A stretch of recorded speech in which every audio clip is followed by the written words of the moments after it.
Este es el Teatro Romea de Barcelona, que fue escenario de sus primeros triunfos, uno de los escenarios de sus primeros triunfos. Raimon es probablemente el cantante protesta, aunque a mí no me guste el latiguillo, pero en fin, supongo que él tampoco, el cantante protesta de referencia más antiguo, precoz, el de los viejos tiempos de la juventud de la gente de mi generación. Es un símbolo al que sus seguidores adoran, al que sus adversarios detestan e incluso le atribuyen banderías a veces curiosamente contradictorias entre sí. Sin embargo, como él dice, si hubiera pertenecido a algún grupo, le habrían expulsado, porque lo que quiere es sentirse independiente, libre para predicar siempre lo que piensa. Puede parecer violento, pero no lo es en absoluto, todo lo contrario. Es un hombre pacífico que detesta la violencia. Lo que pasa es que, al mismo tiempo, tiene sus convicciones muy firmes. Al vent, la cara al vent, el cor al vent, les mans al vent, els ulls al vent del món. I tots plens de nit, buscant la llum, buscant la pau, buscant a Déu, al vent del món. La vida ens dona penes i al naixer és un gran plor. La vida pot ser eixe plor, però nosaltres al vent, la cara al vent, el cor al vent, les mans al vent, els ulls al vent del món. I tots plens de nit, buscant la llum, buscant la pau, buscant a Déu, al vent del món, buscant a Déu, al vent del món.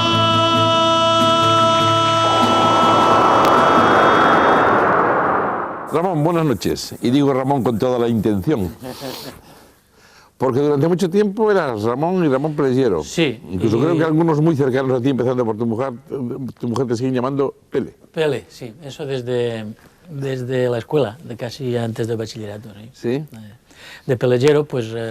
recortaban y Pele, sí. Yo quería empezar preguntándote si sigue existiendo, que supongo que sí, y si tú vas alguna vez o has pasado por allí, ¿cuánto tiempo hace por el Carrer Blanc? Pues hará un cierto tiempo, hará casi un año, porque desde que murió mi madre pues voy menos por Xàtiva y cuando voy pues todavía no me rehecho un poco a estas cosas, ¿no? He deixat ma mare sola a Xàtiva al Carrer Blanc. Ma mare que sempre espera que torne com abans. He deixat germans i amics que em volen i esperen com ma mare que jo torne com abans. ¿Y cómo la recuerdas? Bueno, yo cada vez Porque que la... me da la impresión, leyendo tu biografía y tal, que tú tienes que haber tenido una vida de familia, no digo que extraordinaria, a lo mejor, que habrá otras así, pero de las buenas, de las llena, que... sí. Sí, éramos 4 hermanos, digo éramos porque uno ya murió, falleció, ¿no? sí. ¿Y tú eres el jovencito? Sí, y además no se me esperaba. Mi madre tenía 47 años cuando yo nací, vaya. O sea que pensaban que era otra cosa. Has contado alguna vez, pero yo no te lo creo, ¿sabes? Has contado alguna vez que tú tenías la sensación de que si no hubieras estado allí no hubiera pasado nada en aquella familia. Bueno, sí, porque no se te espera, ¿no? Es decir, ya, vaya, yo me he sentido muy mimado e incluso como un juguete de los hermanos mayores. Bueno, pero tu padre era ebanista, que yo creo que para oficio manual sí, no debe estar mal en cuanto sí, económicamente, o sí, o lo estaba entonces. Sí, lo estaba, sí. Trabajaba él y 2 hermanos. Otro hermano estaba dependiente en la farmacia, todo cuando éramos muy jovencitos. Después ya todo cambió, ¿no? Pero cuando yo nazco, mis hermanos, algunos todavía estudiaban. Tuve la suerte y además lo pude hacer con becas, precisamente porque el salario ya no era tan necesario el salario mío, ¿no? Pero pensé yo, ¿tú hiciste algo? ¿Te ayudabas en casa? Porque has contado que llevabas tablones y no sé. Bueno, eso sí, durante el verano, pues alguna cosa ayudaba. Cuando no me iba al extranjero. Y a mí me da la impresión, por ejemplo, de que tu padre era un hombre con aficiones intelectuales, entre otras cosas presidía la banda... La banda humilde, la banda de los trabajadores, ¿no? Porque había la banda bella y la banda nova. En un origen, después todo eso ya cambió enormemente, ¿no? En un principio sí, que se decía ya que la primitiva setavense pues era un poco más de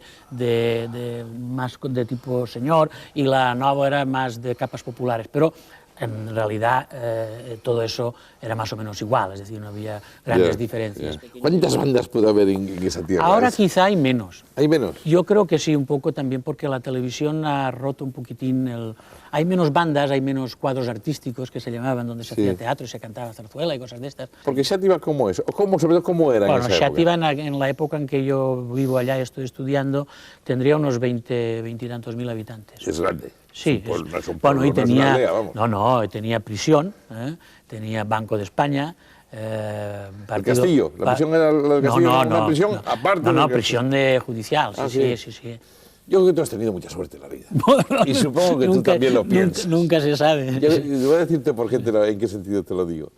Eso, has formado parte de una familia bien, vamos, que decir que había buen ambiente. Encima a ti te trataban bien, pudiste estudiar, cosa que no podían. Que no era fácil, sí. Y encima has tenido un ambiente, yo creo que muy propicio, que se da mucho en familias humildes con ambición y clase de esa época, yo creo que es la ambición intelectual también. Porque te criaste, tú eras una familia ya politizada, me parece la tuya, ¿no? Sí, pero intelectualmente no. De origen anarco-sindicalista. Sí, mi padre sí, por parte de mi madre eran socialistas, ¿no? Sí, además con gente, vaya, mi padre incluso acabada la guerra entraba en la cárcel, no por gusto, sí que lo metían por haber sido presidente del sindicato de la madera en Xàtiva, simplemente, y ya está, y hasta que un juez dijo, este hombre, ¿por qué lo meten? No tiene ningún delito. O sea y eso después de la guerra civil. Y el recuerdo de la guerra civil estuvo presente siempre desde la parte de los perdedores, ¿sí? Evidentemente, de los que habían perdido. O sea, era un comentario habitual en casa. Sí, era un comentario no solo eran de con todo el miedo. Sino que no estaban politizados, vamos. Sí, con todo el miedo que existía, sí, mi madre también, con todo el miedo que existía, porque lógicamente en los años 40, todo lo que es mi infancia, hasta bien entrado a los 50, la sensación de miedo es mucho mayor que después, ¿no? Después ya empiezan un poquitín las cosas, un poquitín, cuando lo he estudiado más tarde, con la estabilización de la peseta y esas cosas, empieza también un cambio, una cierta liberalización. ¿Tú te cuentas con que desde muy niño probablemente tienes conciencia de la música? Sí. De la política. Sí, de la poesía también. Tuve suerte de tener buenos profesores en el bachillerato, en Xàtiva. Sí, tú estudiaste primero en la Escuela de Párvulos y luego con los claretianos, ¿no? Un colegio que un cura que me acuerdo se llamaba Laureano, el padre Laureano, le dijo a mi padre que yo tendría que estudiar, que servía para estudiar.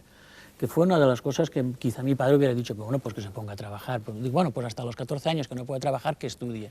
Y entonces yo cuando estudié los primeros 4 años de bachillerato, también a indicación de un cura. O sea, que han sido estas cosas un poquitín de casualidades. Tú tienes fama de rojo y come curas. Yo que come curas, no, yo tengo muchos amigos. Tengo muchos amigos curas. La provocación, que tú provocas tanto al personal, para provocarte un poco. Sí. Oye, y ya seguiste. O sea, ¿te gustaba estudiar? A mí sí. ¿Te gustaba estudiar? Y me gusta todavía. O sea, no es que solo valiera, sino que además te gustaba. No, a mí me ha gustado estudiar y después tuve que estudiar con becas porque si no podía estudiar. ¿No? En la banda de música aprendes ya. Aprendo aprendes primero solfeo por el método de Hilarión Eslava, que yo que no sé nunca lo que es, porque muchos dicen, el método de Hilarión Eslava, que eran cuatro métodos distintos. ¿Sí? Sí. ¿Y tocas? Y toco, me dan primero el oboe y después yo estoy enfermo, no sé exactamente de qué. porque no me acuerdo, tenía unas hemorragias por la nariz, no sé qué, y estuve unos 15 días, no sé qué, el médico, mejor que el oboe, pues que toque el flautín, y me dieron el flautín, después flautín y flauta, pero siempre con un pito u otro. Sí. O sea que tenías una formación más o menos clásica de música de origen. Bueno, sí, yo esta cosa sencilla bandas, probablemente, sí, pero... sencilla, sí. Sí, sí. Y después estuve en la emisora. Exactamente. O sea, eras muy precoz tú en ese sentido ya, porque quiero decir que estuviste de locutor además en la emisora. Sí. En la emisora sí, los discos solicitados. Y después nos inventamos algún programa con algunos compañeros, con Elisa y con Jesús, nos inventamos algunos programas más o menos culturales y poníamos, como había discos, y no era muy frecuente en aquella época que la gente tuviera discos. Disponer de la opción de música. ¿No? Yo, por ejemplo, cuando grabé mi primer disco, ¿sí? Yo no tenía tocadiscos.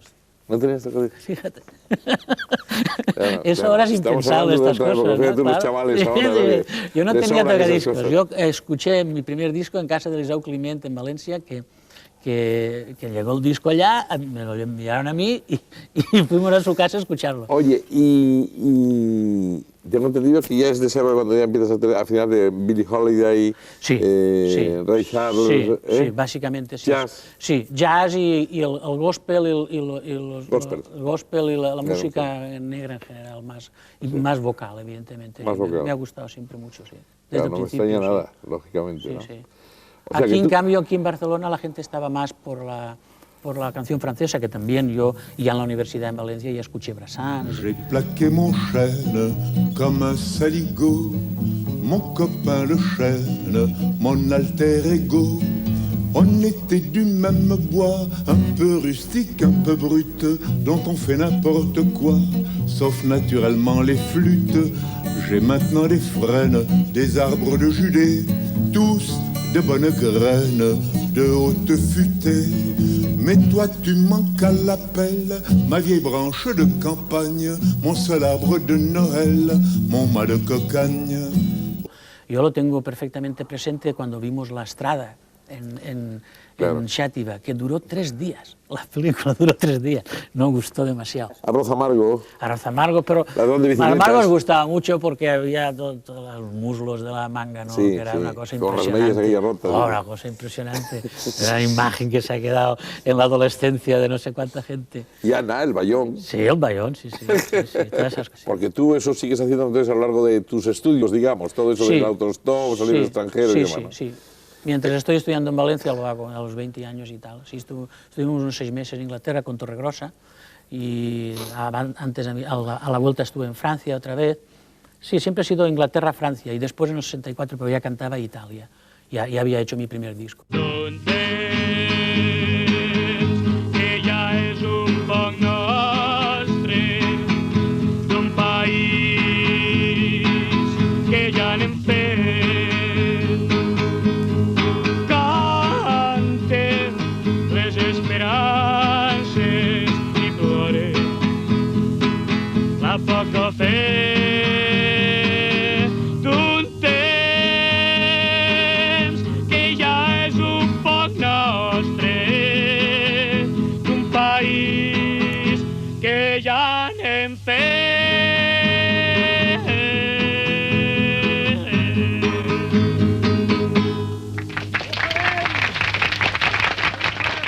Yo canto en Barcelona por primera vez en diciembre del 62 y el disco sale en marzo del 63.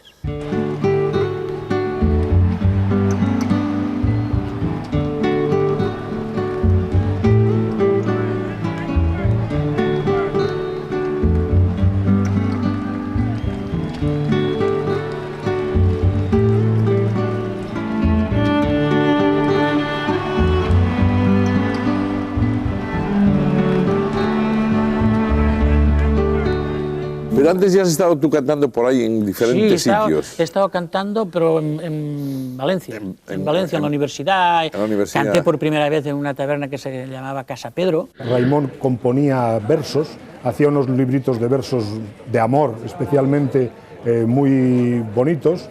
Entonces ya íbamos a Casa Pedro, que era una taberna, la taberna literaria de Valencia, en donde había un premio literario y en donde él empezó a cantar por vez primera. ¿Es verdad eso o es leyenda solo que hiciste al Albén yendo en una moto con un paisano mío, por cierto, que era amigo tuyo? Sí, me acuerdo incluso del nombre y hace mucho tiempo que no nos vemos, Andrés Mori se llama, y llevaba la Vespa y estábamos en Valencia y yo le dije... ¿De dónde era él? ¿No te acuerdas? Era de asturiano, no me acuerdo exactamente dónde. ¿Y le dije, era compañero tuyo de qué? Coincidíamos en el comedor del SEU. Ah, coincidíamos allá. Que tenías una beca del SEU. Claro, del comedor sí. del SEU. 10 pesetas costaba yo también la comida. Por eso digo que coincidimos en algunas cosas. Entonces allá hablando le dije, oye, tú tienes que venir. Y era un octubre, que es una luz bellísima en esa época. Y fuimos en la Vespa. Y fuiste cantando, sí, Albén. Sí, Albén, sí. Yo no sé si me ha defraudado mucho eso, porque yo siempre he pensado que Albén tenía un simbolismo... Es que lo tiene, Hay un análisis de Manuel Sacristán que dice que quizá, digamos, el impacto de esta canción es porque son todas las partes del cuerpo que están al viento, ¿no? Las que van enumerándose, y además coincide con un momento en que las lecturas son, pues eso, Sartre, Camus, todo el existencialismo, esta especie de al viento como adversidad.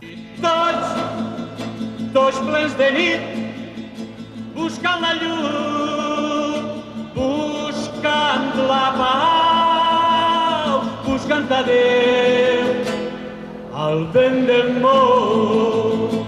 I tots plens de nit, buscant la llum, buscant la pau, buscant a Déu, al vent del món, buscant a Déu, al vent del món.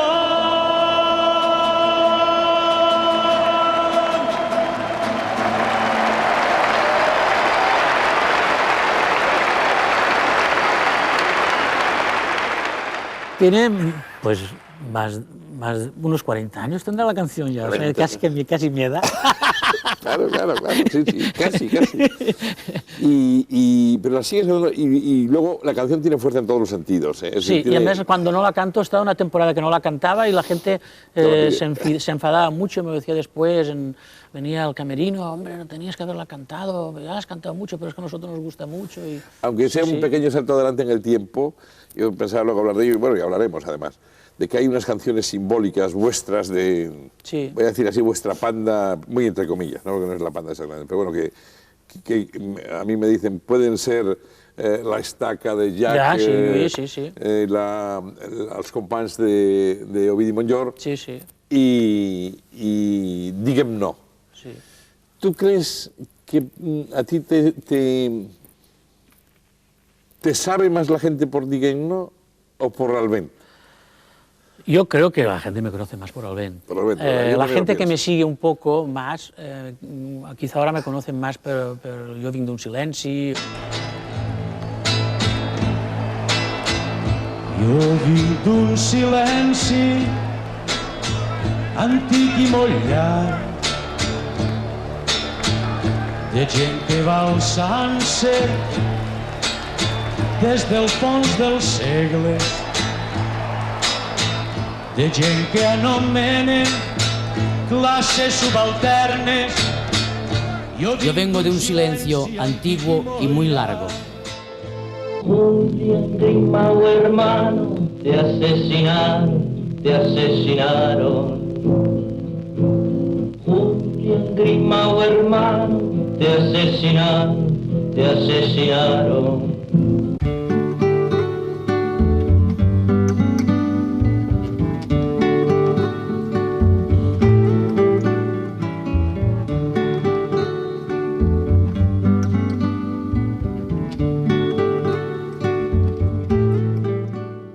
Hay unas cuantas canciones, 5 o 6, pero yo creo, o 7, que la gente identifica, ¿no? Pero yo creo que quizá Albén es la que más gente conoce. Yo sigo pensando que sí. También porque ha tenido más... Porque además...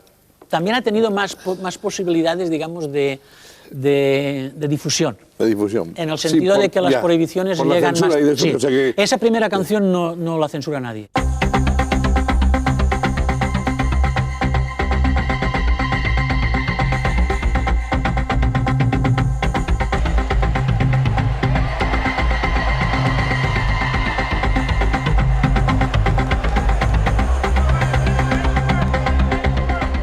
No te la censuraron, pero curiosamente, sin Nadie, embargo, nadie. Salió por ahí, todo el mundo decía, no, está ahí Raimon, tal, que es un rojazo y que... no sufre en ningún momento ningún tipo de censura. Y yo cuando empiezo, los primeros, hasta que no se publica el Digue'm No, concretamente, las prohibiciones no llegan, ¿no? No, jo dic no, diguem no, nosaltres no som d'eixe món. No, jo dic no, diguem no,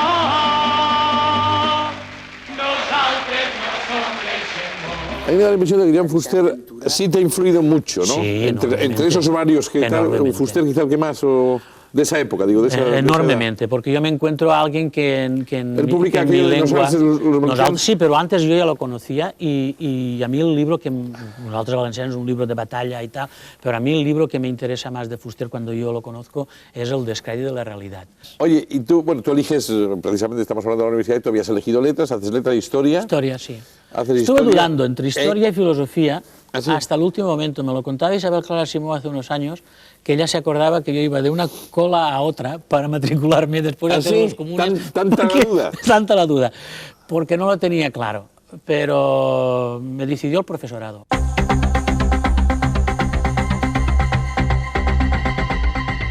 Y como no tenemos música, vamos a cantar la internacional Arte de...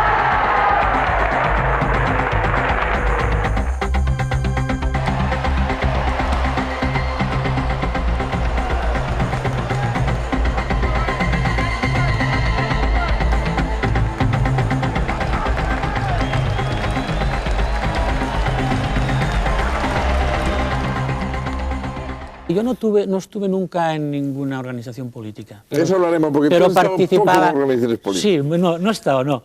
Pero participaba... A ti te gusta manifestarte, sí, pero no militar. No militar, no, porque sé que me expulsarían a la mínima. A lo mejor es tu ascendencia anarquista. Sí, quizás sí, la veneta que decimos, sí, ¿no? sí. Has sido lector de Pla también, me parece, Pla, ¿no? sí, también, pero yo Pla lo conozco más tarde. Personalmente, incluso vino a Xàtiva, estuvo en mi casa y vaya, lo conozco. Yo no lo he conocido y siento no haberlo conocido, porque todo el mundo que lo ha conocido me... Sí, bueno, es que esa suerte es de... Me han dicho que lo mejor que tenía Pla es que era lo mismo cómo era él, cómo hablaba y cómo escribía. Bueno, yo creo que escribía mejor. ¿Escribía mejor que el otro? Sí. Quiero decir... es sobre todo un gran escritor y después personalmente era fascinante porque tenía una originalidad propia, una manera de ver las cosas que uno no está habituada a ver, ¿no? Y entonces eso te daba una impresión. Y era un seductor. ¿Era un seductor? Sí. Da la impresión, efectivamente, yo que lo he conocido, pero seductor conocido, en el sentido que entraba en un sitio, por ejemplo, yo me acuerdo perfectamente, entra en un estanco que él fumaba caldo de gallina, aquellas cosas que llamaban caldo de gallina, entra en un estanco... Caldo de gallina, que era un tabaco, además que se liaba... Exactamente, y tal, que era... Lo digo por los que no lo sepan. Era amarillo, las cosas, sí. Bueno, y él liaba los cigarrillos, entra a comprar el caldo de gallina en cuestión en un estanco de Xàtiva y la señora estaba con el pañuelo de luto, se le había muerto a alguien, ¿no? Bueno, pues... El señor Pla, antes de pedir nada, le dijo, le acompaño en el sentimiento, o sea, le acompaño en el sentimiento. ¿Quién se le ha muerto? Y entonces la señora le contó quién se le había muerto, cómo, de todas maneras. Estuvo ya no sé cuánto tiempo hablando con la señora, después compró el caldo de gallina y nos fuimos. Bueno, o sea, hombre, ese era el señor Pla. Es curioso porque... Bueno, y al mismo tiempo arbitrario. Iba a decir eso porque en cambio tiene fama también a veces de provocador. Bueno, sí, puede ser muy secante, ¿no? En según qué ambientes se podía decir cualquier cosa. ¿Sí? Pero esta cosa de detalle, ¿no? Sí. Y vaya, podría contar mil historias de las que pude vivir con él. ¿Sí? Iba a decirte que incluso los cantautores, por decir, no sé, a mí no me gusta mucho la palabra cantautor. A mí tampoco, no. Pero en fin, por decirlo de alguna manera, los cantautores, sois cantautores, pero eso del poeta poniendo textos a canciones hay poco. Hay algunos casos, y luego hay algunos que Serrat ha hecho bastante, recogió lo de Machado, Paco Ibáñez también. Paco Ibáñez ha hecho muchos, bueno, Paco Ibáñez generalmente todas sus canciones son poemas. que él ha musicado, no hay letras propias.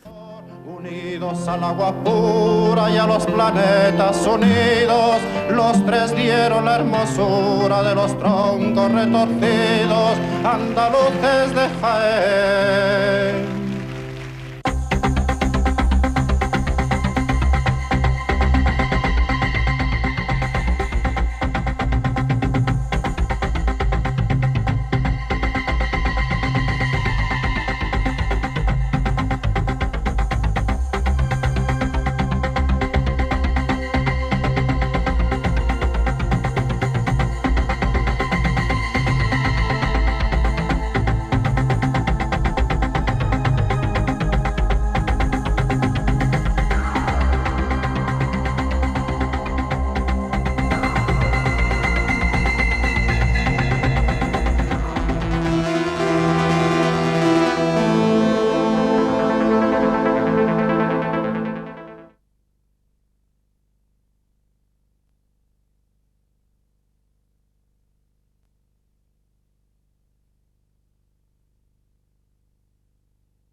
Jo hice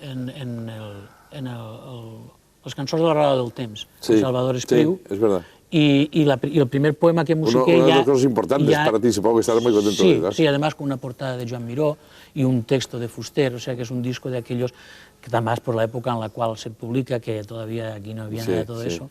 Y después ya en el segundo disco mío había la cançó de Capvespre, que era un poema de Salvador Espriu.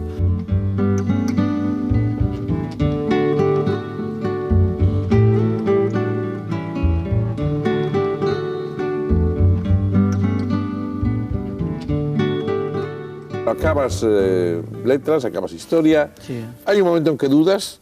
Sí. ¿Vuelves a dudar? Tú debes dudar mucho, me parece, de la vida. Sí, sí. Vuelves a dudar si dedicarte a ser profesor o dedicarte a cantar. Porque ya has tenido un éxito. Eso debe coincidir con tu triunfo en el Festival del Mediterráneo, quizá. Sí, bueno, no. Yo acabo la carrera en junio. Mi primer disco sale en marzo, sí, que es el del vent, la pedra, somia, cols, sí. Y claro, acaba en junio. Ya hay 3 meses de disco. Nada más salir el disco. Tienes la oportunidad de irte de ayudante de un... Con Reglà. Había la posibilidad de esto, sí. Pero... ¿Y cómo recuerdas ese momento? Quiero decir, ¿fue una duda muy sencilla o fue una duda complicada? Fue una duda que todavía no sé si lo acerté. ¿Ah, sí? No estoy seguro de haber hecho bien. Hombre, lo que te hubiera gustado es hacer las dos cosas. Sí, no, era imposible.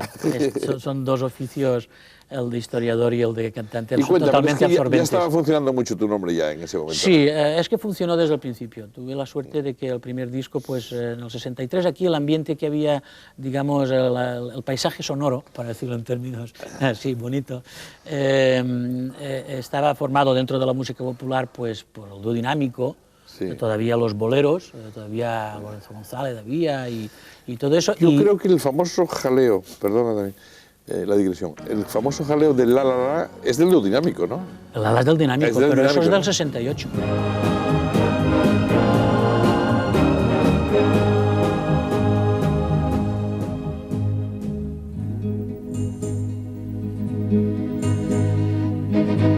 Yo canto a la mañana que ve mi juventud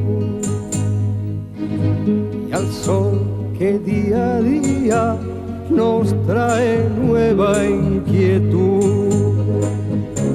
Todo en la vida es como una canción que cantan cuando naces y también en el adiós. Yo siempre he dicho, lo he comentado contigo alguna vez, que para mí tú eres el primero, sin entrar en valoraciones, simplemente cronológicamente. A los que estábamos fuera de ese mundo vuestro, bueno, pues tu nombre es el primero que llega así como... Sí, las canciones, ¿no? Cuando se hace el Ben, ya te digo, no había nada de todo eso. Yo creo que Raimon ha sido en presente histórico y es en presente indicativo el hombre más importante de la cançó catalana. Yo quitaría la Bossa Nova, porque fue nova, la conocemos como nova cançó cuando surgió a principios de los 60, pero hoy quizá ya ese adjetivo ya ha envejecido un poco. No así su creación, porque es un hombre que está en plena juventud creativa, diría yo. Yo pienso que Raimon ha tenido un valor simbólico, político, social importante en la resistencia antifranquista, como un aglutinador de masas, como vía de expresión de muchas frases que otros no podían decir y que decían en el escenario y iban concelebradas. Pero a mí lo que más me interesó en aquel momento y es lo que más me sigue interesando es la acción musical que yo siempre trato de reivindicar. Bueno, en ese sentido tú eres un provocador, yo pienso, y vamos a ver en qué medida, pero antes quería preguntar una cosa. Por ejemplo, tú siempre has estado muy ligado al mundo de la izquierda y al mundo nacionalista. Entonces, la primera pregunta es a mí me cuesta trabajo desde fuera, que tampoco milito en nada, pero en fin, que me gusta ver cómo militan los demás, sí me ha costado trabajo distinguir o ver conjuntado precisamente nacionalista izquierda. Es una cosa claro, que yo no la tengo clara nunca, ¿no? Yo creo que no existe. Yo creo que lo que aquí hay es un quid pro quo de lenguaje y de vocabulario. Es decir, normalmente en España se suele llamar nacionalista a aquel que desde una nacionalidad no reconocida como Estado piensa que tendría que ser reconocida como Estado. Y no se llama nacionalista al que ha creado un Estado, un ejército, una moneda, etcétera, etcétera. Entonces, a partir de aquí ya las cosas empiezan a estar un poco desdibujadas. Yo no he sido, ni lo soy, ni pienso que pueda serlo nacionalista. Fuster tampoco. Fuster lo había dicho muchas veces, que nacionalismo en cierta manera es nacionalitis, es una inflamación de la idea de nación. ¿No? Exactamente. Ah, no se conocía eso. Sí, sí, es que, pero desde la España hegemónica, de habla castellana en general, cuando alguien escribe en catalán o en euskera, se le llama nacionalista. En cambio, si alguien escribe en castellano, ¿puede o no puede ser nacionalista? Pues igual en catalán o igual en euskera o en gallego. Entonces, claro, eso creo que delimita muy claro cuál es mi posición. Es decir, yo no pienso que se me pueda tomar a mí por nacionalista desde ningún punto de vista. Por un señor de la izquierda, por serlo en este momento, ¿no? Por eso que te estoy diciendo. Por lo que estás diciendo. Porque yo canto... Es decir, que tú no te sientes como, digamos, inmerso en un movimiento nacionalista. No lo he estado nunca. Solo que esta medida reivindicativa. En la medida en la cual se niega un derecho. Es decir, simple y exclusivamente. No otra cosa. No otra cosa. Y esta ha sido mi posición desde el principio hasta ahora. Ahora, mi vehículo de expresión es mi lengua, que no ha sido oficial hasta hace 4 días cooficial, y entonces pues ese es mi vehículo de expresión, porque llegó un momento en que no sé si ella me eligió a mí o yo la elegí a ella, pero eso llegó un momento en que estás así. Y bueno, no me es suficientemente motivo de cambiar de lengua el hecho de las grandes mayorías o no.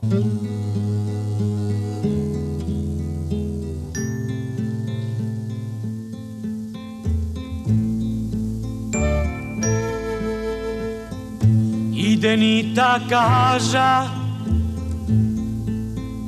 junts escoltàvem la música, de nit a casa junts, i serenament esperàvem que d'un moment a l'altre l'ascensor es parés al nostre pis. Ells ja arribarien de nit, n'érem segurs.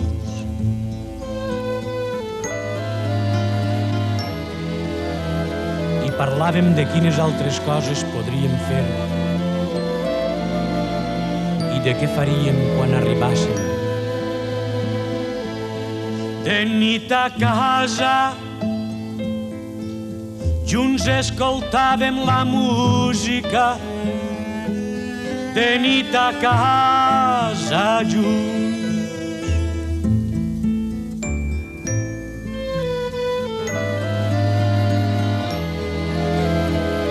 No arribaren aquesta volta, però tu i jo ho sabem. De nit a casa junts escoltàvem la música, de nit a casa junts.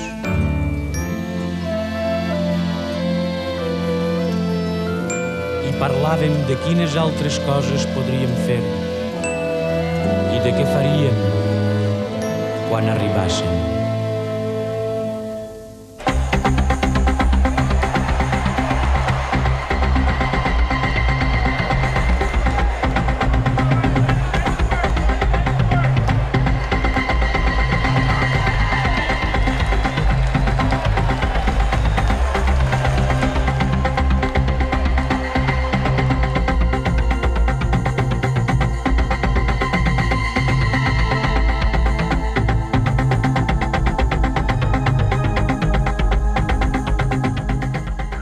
Yo tengo la suerte de que quizá por andar por el mundo también un poco de que sin haber estudiado nunca catalán, yo el 60, 70% o el 80 incluso lo cojo, ¿no? Es el latín, pero no es un poco italiano, también, francés. Pero no es un poco también elitista, Raimon, que por ejemplo gente que os sigue mucho y tal no pueda entenderos. No, fíjate, a ver si me explico bien. Yo estoy por la biodiversidad, es decir, sí. ¿Cuánta gente habla catalán de una manera normal? Con las variantes valenciana, mallorquina, del Rosellón, toda la área lingüística catalana. Bueno, pues si somos en total 8 o 10 millones como mucho, es mucho.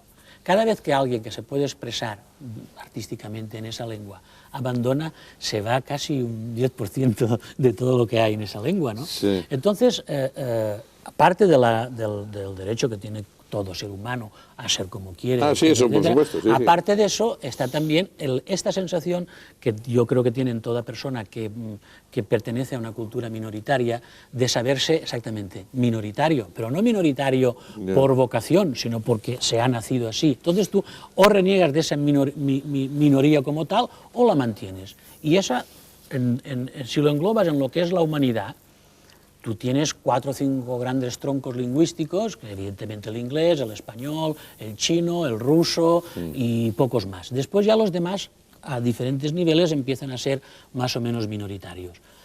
¿Qué vamos a hacer? ¿Desaparecer todo?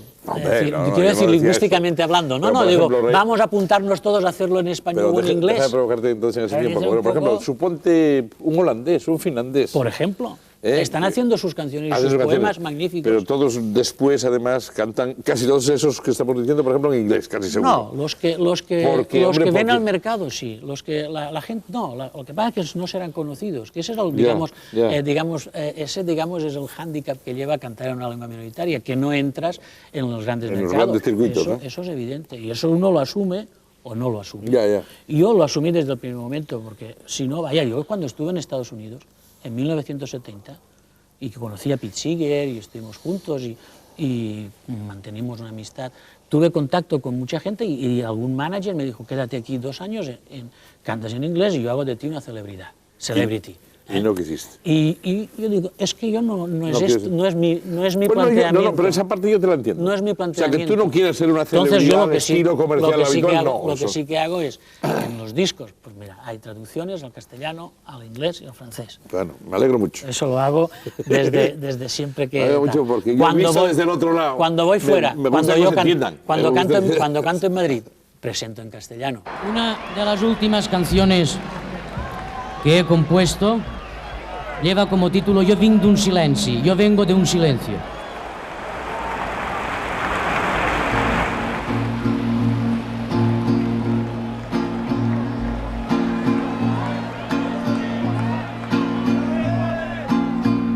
Jo vinc d'un silenci antic i molt llarg, de gent que va alçant-se des del fons dels segles, de gent que anomenen classes subalternes. Jo vinc d'un silenci antic i molt llarg. Aquí en este momento, por cierto que ahora hablaremos de ello, estamos en el Teatro Romea, que es uno de los clásicos de Barcelona, donde tú estás además viviendo, pero cuando me refería aquí estaba refiriéndome a Valencia, porque lo de Cataluña está claro, lo de Valencia para algunos también lo tienen muy claro, pero otros no. Porque, sí, también lo tienen claro, pero a lo contrario. No, quiero decir que hay los valencianistas, bueno, los valencianistas catalanistas. Yo no tengo tiempo para perder el tiempo. ¿Para discutir? No, para perder el tiempo.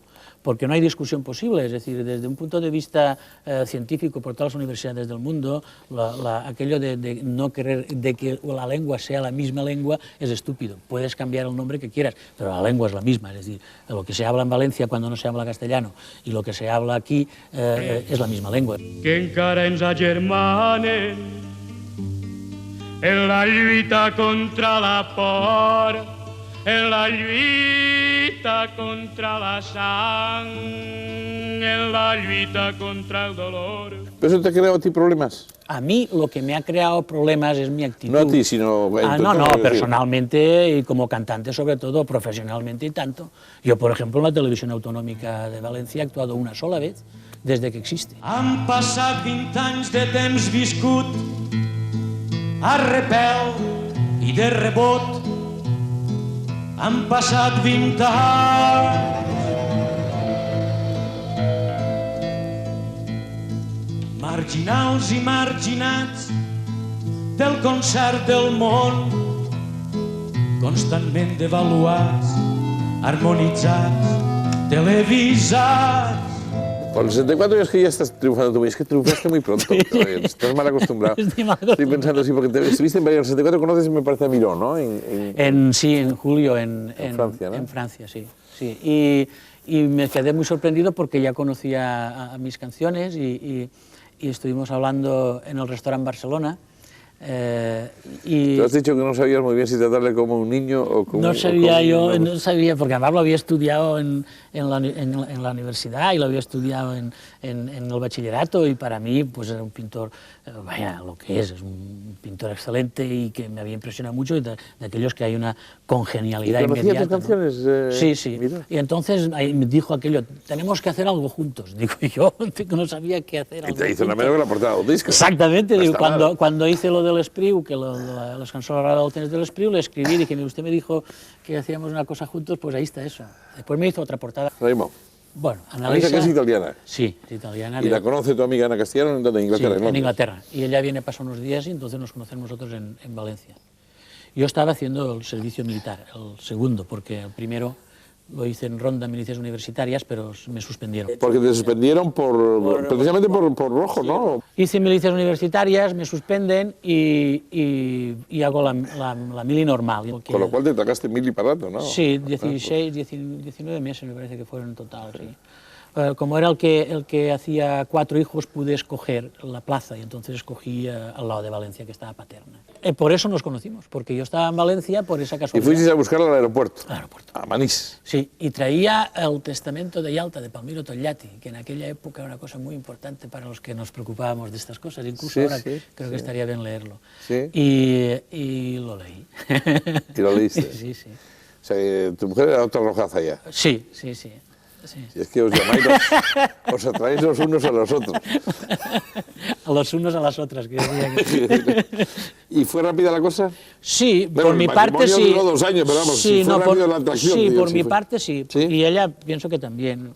Pero claro, ella volvía a su vida y ¿Ella vivía Roma, habitualmente en Italia o en Londres? En Roma, ella vivía, bueno, en Ostia concretamente, había acabado la carrera de Derecho y lo tomaba como unas vacaciones de fin de carrera un poco, ¿no? Pasar unos días en España y eso. Porque en esto siempre hay uno que lleva la parte mala, que es el que tiene que dejar su profesión y su país, ¿no? Claro, y yo insistí mucho y cuando ya casi que lo daba por perdido, en el sentido de que decir, bueno, pues tendré que buscar otra táctica, que fui allá, escribí cartas, la llamaba por teléfono, todo lo que tú quieras. Y pero ya... estuviste en Italia en ese tiempo, o sea que tú te la trabajaste, vamos. Sí, todo lo que pude, sí. y bueno, y entonces allá, pues vino allá y entonces pues reanudamos la cosa y era en junio y decía, esto, nos tenemos que casar rápidamente porque esto ya... Déjame aprovechar. Y nos casamos en agosto del 66. ¿Y hasta hoy? Y hasta hoy. Para que luego digan que los bohemios... Que los cantantes sois unos bohemios, al final tú eres un... Hay de todo, hay de todo. Raimon, y entonces mientras tanto tú te sitúas y ahora ya vuelvo un poco a más actualidad, estoy saltando toda tu carrera de premios, discos, tú tuviste un disco, por ejemplo, que vendiste de una tacada 40.000 discos cuando se vendían 500 o 1.000, ¿no? Sí, bueno, estas cosas no... En una carrera larga, sí. Pero tú tuviste momentos muy gordos. Pla citaba a Montaigne y decía eso de que la vida es ondoyant, la vida es ondulante, que sube y baja, pues eso. Nos hemos dejado un poco de lado que tú conociste a los de la Nova Cançó catalana. Sí, sí. Tenías un montón de amigos ahí. Tuviste incluso muchísima relación, tanto personal como profesional, con Pi de la Serra, por ejemplo. Sí, tengo. Sí, tienes, sigues teniendo, sí, ¿no? Sí. Incluso actuasteis juntos bastante tiempo. Sí. Sí, lo que pasa es que todos nos hacemos grandes. cada cual va por su cuenta. Mandolino de Texas, quan tu cantis vull que em diguis el que dius. Mandolino de Texas, que vols com no sé si plores o si rius. Viure amb la gent vull viure, que la gent més feliç vol a tothom.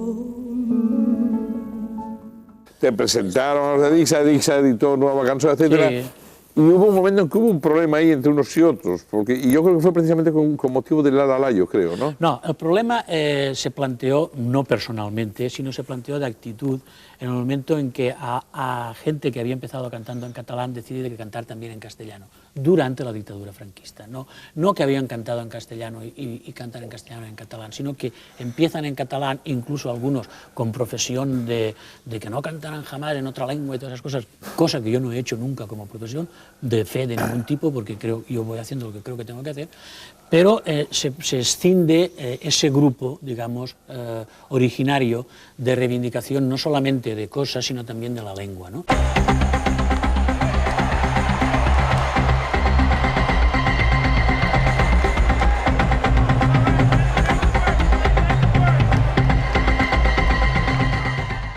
De todas maneras, yo no sé por qué, porque a mí me pareces, en el fondo me pareces un espíritu pacífico, y yo creo que lo eres. Yo lo soy. Y sin embargo tú levantas grandes pasiones favorables y también grandes pasiones adversas, ¿no?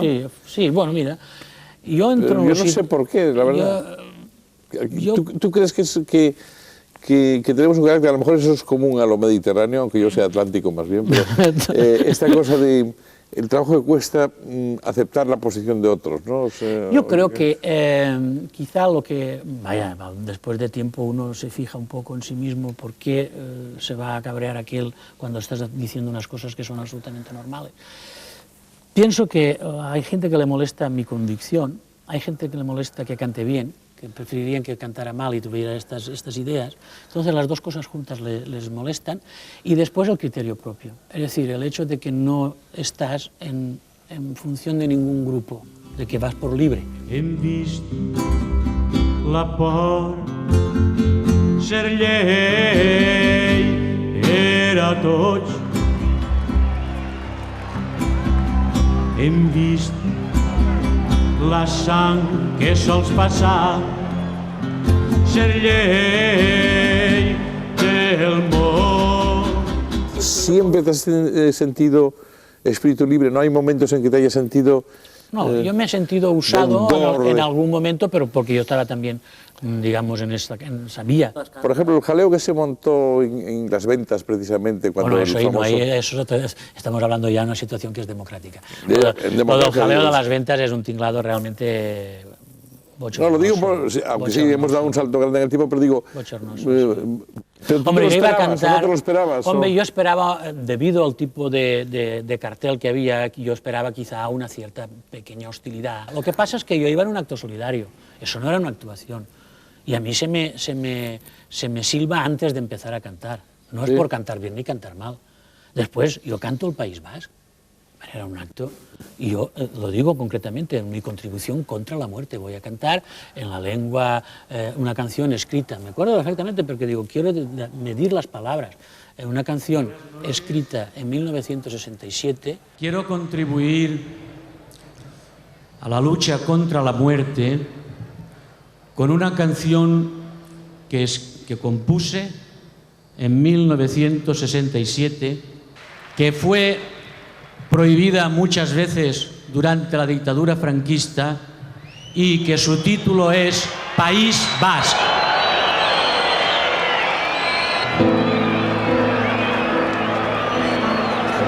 Tots els colors del verd sota un cel de plom que el sol vol trencar. Tots els colors del verd en aquell mes de maig.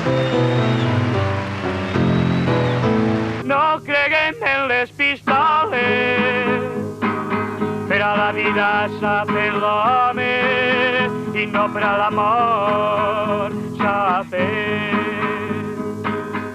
No creguem en la misèria necessària, diuen de tanta gent. ¿En Barcelona te fuiste instalando poco a poco? ¿Es que un día decidiste por razones profesionales? Sí, o por razones... el principio de ello fue, nosotros cuando nos casamos pensábamos dónde podemos instalarnos para vivir, ¿no? Porque hasta ese momento, pues mira, además cuando nos casamos no teníamos ni piso ni nada, estuvimos viviendo en la residencia Antibes aquí en Barcelona durante casi un año, hasta que encontramos piso. Íbamos trabajando y tal, pero vimos que desde Barcelona se podía trabajar mucho mejor por muchas razones. Aquí había casa de discos, revistas, emisoras de radio donde tenías una cierta posibilidad de entrar, o sea, todo lo que era la profesión. Aquí sí te siguen llamando, ¿no? O sea, tú te llamas, Yo vivo vas aquí, a sí, bueno, sí. ¿Y en el resto de España? También, yo he cantado también, a veces ya entres en otro nivel, menos de lo que uno esperaba. Al acabar la dictadura hubo una cierta operación con las nuevas promociones que llegaban a protagonizar la modernidad, casi todos ellos con chaleco y Ford Granada, pues que era el coche que se puso de moda en aquella época, y el llevar chaleco, trataron en cierto sentido de enterrar a los resistentes, a los que habían jugado algún papel en la resistencia, a veces agradeciendo los servicios prestados y a veces no. Hubo un intento de operación en esa dirección hacia Raimon, del cual salió triunfador a base de demostrar que en la nueva situación cultural y social su calidad como cantante, como letrista, como indagador poético, como sus recursos como musicador eran suficientes como para demostrar que estábamos ante una singularidad creativa, ¿no? ¿Y ahora qué pasa? A ver, ¿cuál es tu vida, digamos, habitual? Mi vida habitual va por años, es decir, yo como compongo al mismo tiempo, hay momentos en que cojo unos cuantos meses o un poco de tiempo en el cual no acepto actuaciones y estoy escribiendo, ahora estoy escribiendo canciones. O sea, digamos que te concentras, vamos. Sí, para te escribir retiras y bien concentras, y tal, ¿no? sí, grabar y sí. todo. Ahora estoy preparando, se hizo en el año 93 una integral de todas mis canciones. He escrito muchas, pero he publicado unas 130 y tantas, ¿no? ¿Tú notas en ti mismo que haya una evolución muy marcada de los últimos tiempos, musicalmente hablando, quiero decir? Yo creo que sí, yo creo que es lógico, por otra parte, es decir, tantos años en el oficio, viajando, escuchando, viendo, y tú mismo aprender, pues evidentemente conoces un poquitín más el oficio y tendría que ser muy burro para después de 30 y tantos años estar haciendo las mismas cosas, ¿no?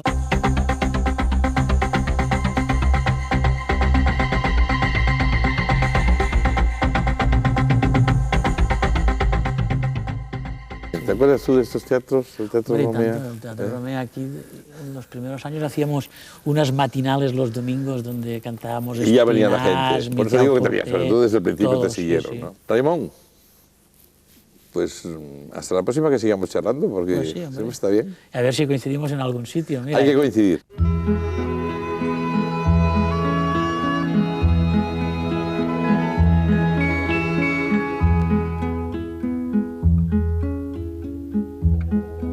Veles i vents han mos desig complir, faen camins dubtosos per la mar. Mestre i ponent contra d'ells veig armar, xaloc llevant los deuen souvenir, amb llurs amics lo grec e lo migjorn, fent humils precs al vent tramuntanal.